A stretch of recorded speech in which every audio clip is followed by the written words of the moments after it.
usianya masuk 19 tahun, San Ali bertambah sering duduk termenung di bawah pohon kelapa yang tumbuh rindang di tepi sungai.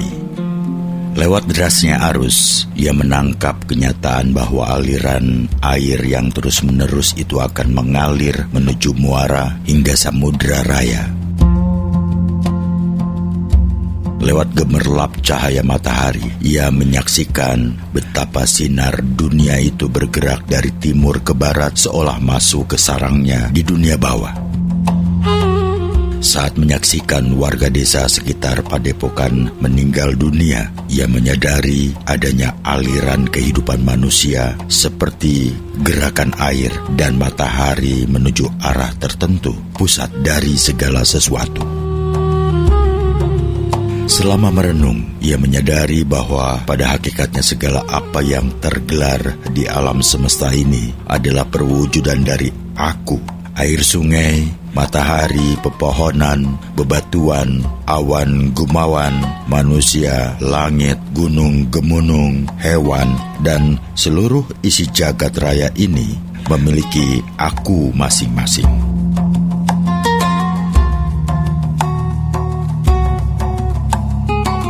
Andaikan matahari bisa bicara, maka dia akan berkata, "Aku matahari."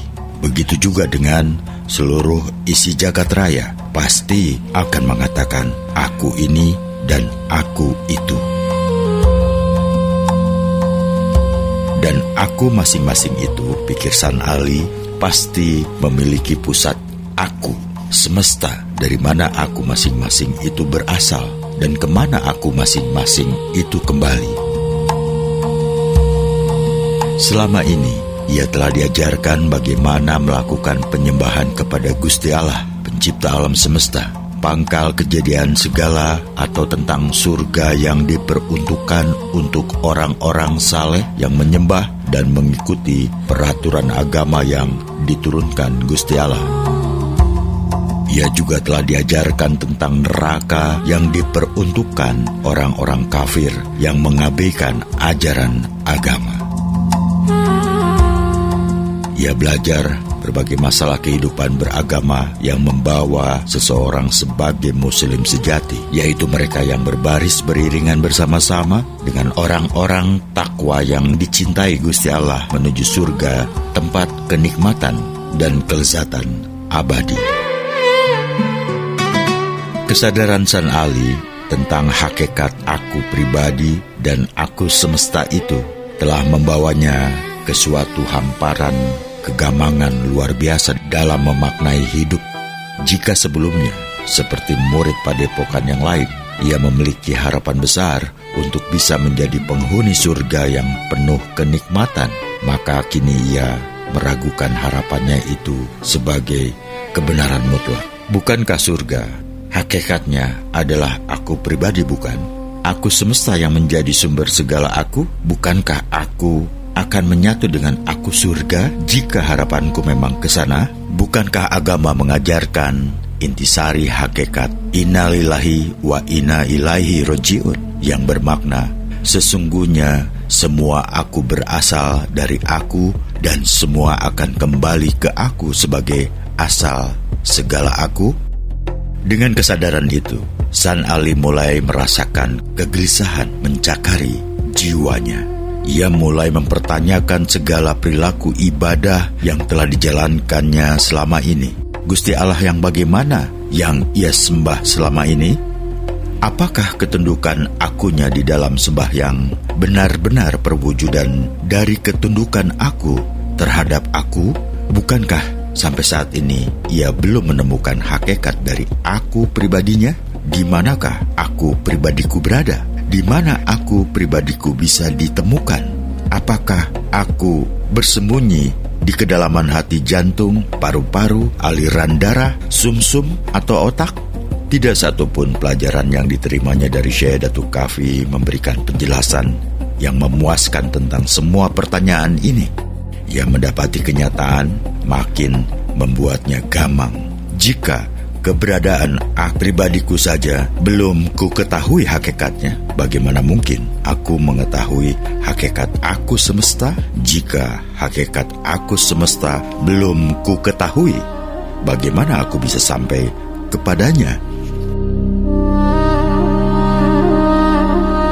Setelah belajar selama 15 tahun, datanglah saat San Ali harus meninggalkan padepokan untuk menguji segala ilmu pengetahuan yang telah ia miliki di tengah gelanggang kehidupan dunia. San Ali pergi dengan berbekal petuah Syekh Datuk Kafi agar selalu meningkatkan diri pada tali ilahi.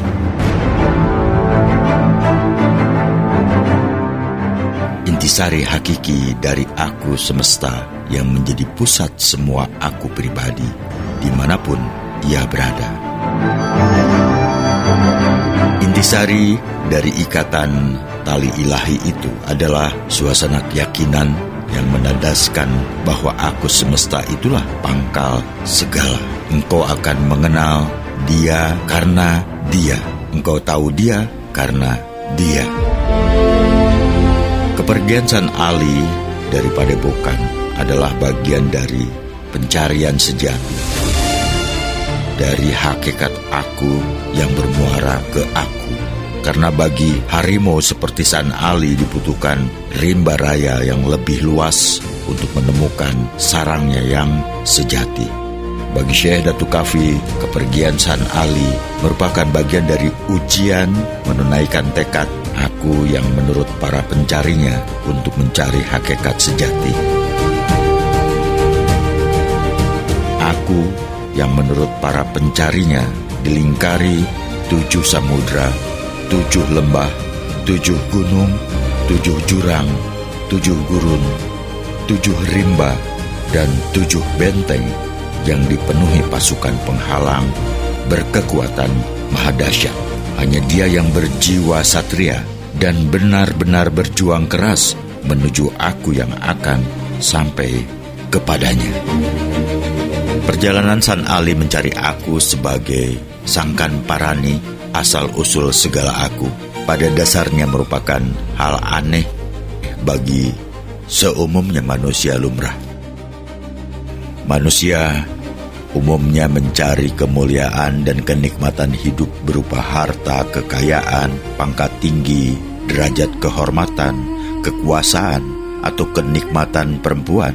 Bahkan bagi sebagian orang yang mengaku beriman dan beramal saleh, yang lazim diburu adalah kenikmatan ukrawi seperti surga yang penuh bidadari jelita, makanan lezat, susu, madu, hawa sejuk, dan kenikmatan lain. Jadi perjalanan San Ali adalah perjalanan luar biasa dahsyat yang tidak menjanjikan apa-apa kecuali kembali kepada asal-usul kejadian yang tidak bisa dibayang-bayangkan, dibanding-bandingkan, dan disetarakan dengan sesuatu. Perjalanan mencari aku pada dasarnya gampang diucapkan, namun sulit diamalkan. Karena aku yang dikenal San Ali dengan nama Gusti Allah bukanlah aku statis yang membiarkan dirinya gampang ditemukan, apalagi di jamaah aku ciptaannya. Dia menggelar bermacam-macam hijab dan berlapis-lapis tirai penghalang untuk menguji tekad dan semangat aku dalam menuju aku. Semakin dekat aku kepada aku, maka ujian pun makin luar biasa dahsyat hingga pada satu titik di mana aku tidak melihat aku yang lain kecuali aku. Rintangan awal dan perjalanan San Ali dibentangkan sejak ia melangkahkan kaki keluar dari padepokan Giri Amparan Jati menuju Pakuan Caruban, tempat ayahanda dan ibundanya. Tujuannya ke Pakuan Caruban ini adalah atas perintah Syekh Datuk Kafi untuk memohon doa dan restu dari ayahanda, ibunda, serta Ki Samaduloh dan istrinya sebelum pengembaraan batiniahnya dimulai. Namun justru di sanalah rintangan berat dimulai dalam bentuk tragedi yang menimpa orang-orang yang dicintainya. Saat tiba di Pakuan, yang dijumpainya hanya Resi Bungsu, adik ibundanya, yang selama bertahun-tahun menjadi penasehat ayahandanya. Resi Bungsu ternyata telah menggantikan kedudukan Ki Danusela sebagai Kuwu Caruban. Kenyataan itu tetap sangat mengejutkan San Ali. Ia merasakan dirinya seperti disambar petir di siang hari. Menurut penjelasan Resi Bungsu, Ki Danusela wafat diterkam harimau saat berburu kijang di hutan Kawali sekitar 3 pekan silam. Sementara nasib Nyi Rara Inten Dewi, ibunda San Ali, hingga kini tidak diketahui. Sejak kematian suaminya, Nyi Ratu Inten menjadi hilang ingatan. Suatu malam dia pergi dan tidak diketahui di mana rimbanya. Selama bertahun-tahun hidup di Padepokan, San Ali selalu diterkam kerinduan ingin hidup bersama kedua orang tuanya. Namun, kini mereka telah tiada. Kenyataan pahit itu sulit ia terima. Jiwanya sangat terpukul. Itu sebabnya dengan gencar dan terkesan menuduh, ia mempertanyakan perubahan keadaan itu kepada Resi Bungsu. Kenapa kematian ayahandanya tidak diberitakan ke Padepokan? Benarkah ibundanya hilang akal dan lari meninggalkan Pakuan setelah kematian ayahandanya? Saya khawatir jangan-jangan semua ini adalah akal bulus Pamanda belaka. Apa maksudmu, keponakan tercinta? Ujar Resi Bungsu dengan muka merah padam menunjukkan kobaran api amarah. Apakah saya salah jika menaruh sakwa sangka bahwa ayahanda saya meninggal dunia karena upaya pembunuhan? Apakah saya salah jikalau menaruh curiga bahwa ibunda saya telah secara sengaja disingkirkan dari Pakuan dengan tuduhan hilang akal? Dan ujung dari semua itu, salahkah jika saya mencurigai orang-orang sekarang menduduki kursi Kuwu Caruban? Sergah San Ali dengan suara ditekan keras. Lancang mulutmu, San Ali, bentak Resi Bungsu dengan suara menggelegar.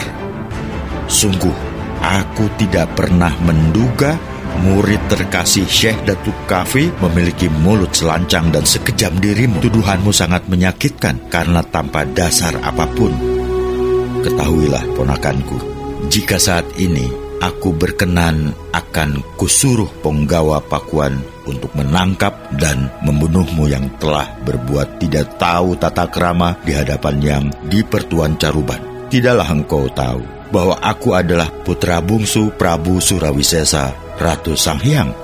Tidak tahukah engkau bahwa saudara tuaku, Prabu Ratu Dewata, Ratu Aji di Pakuan adalah Maharaja Pajajaran? Saya akan sukacita jika Pamanda membunuhku sekarang, lantang San Ali dengan mata berkilat-kilat. Ketahuilah, San Ali, tugas Resi Bungsu menahan amarah. Sebagai seorang paman, aku akan memaafkan perilaku burukmu yang melanggar tata krama itu. Aku tidak akan memerintahkan penggawa untuk menangkap dan membunuhmu. Namun sebagai Kuwu Caruban, adik Maharaja Pajajaran, perbuatanmu itu wajib dihukum agar tidak ditiru oleh kerabat Pakuan dan kaula alit yang lain. Pamanda akan memenjarakan saya? Tanya San Ali mengernyit dahi. Hal itu tidak akan terjadi, kata Resi Bungsu datar. Jika engkau dijatuhi hukuman penjara, maka orang-orang akan membenarkan tuduhanmu yang keji itu. Untuk kesalahanmu itu, San Ali, aku selaku Kuwu Caruban yang mewakili Maharaja Pajajaran menyatakan bahwa sejak saat ini engkau telah dianggap bukan lagi bagian dari keluarga Pakuan, apalagi keturunan Ramanda Prabu Surawisesa. San Ali tidak berhak lagi menyandang gelar kebangsaan. San Ali sudah menjadi kawula alit dari kaum Sudra Papa yang tidak memiliki martabat dan derajat apapun di bumi Pajajaran ini. Mendengar keputusan Resi Bungsu, San Ali berdiri dengan gagah dan tertawa lepas, seolah-olah tidak terpengaruh sedikit pun dengan keputusan pamannya. Sekalipun kini saya telah menjadi kawula alit, di dalam darah saya tetap mengalir darah yang sama dengan darah Ki Danusela, Kuwu Caruban, yang mengalirkan darah Raja-Raja Majapahit. Darah saya sama dengan darah ibundaku, Nyi Ratu Inten Dewi. Darah Pajajaran yang juga mengalir di darahmu, Pamanda. Karena itu, Pamanda Bungsu, sekalipun engkau kini tidak mengakui aku sebagai keponakan, aku tetap menganggapmu sebagai pamanku. Karena di dalam tubuh kita mengalir darah yang sama. Dan ketahuilah, Pamanda, bahwa dengan kekuasaanmu sekarang, engkau dapat mengangkat 100 ekor kera dengan gelar-gelar kebangsawanan. Namun, apapun gelar yang engkau berikan, mereka tetaplah hewan, karena darah, daging, dan tulang mereka adalah hewan. Ketahuilah, Pamanda tercinta, kehadiran saya di Pakuan ini sebenarnya hanya ingin memohon doa restu dari ayahanda dan ibunda, karena saya akan mengemban tugas dari Gunung Agung untuk menjalankan dharma kehidupan saya. Sedikit pun saya tidak pernah berpikir tentang kekuasaan dunia, apalagi jabatan Kuwu di Caruban ini. Karena itu, Pamanda, engkau tidak perlu khawatir jikalau saya akan menggalang kekuatan untuk merebut kekuasaan dari tanganmu.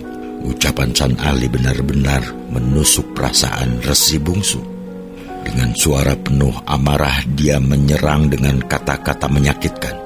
Ketahuilah San Ali, bahwa sejatinya engkau tidak memiliki hak untuk berbicara tentang darah Majapahit yang mengalir di tubuh Kakanda Danusela, apalagi darah Pajajaran dari Kakanda Nyi Ratu Inten Dewi. Ketahuilah bahwa engkau bukanlah keturunan mereka.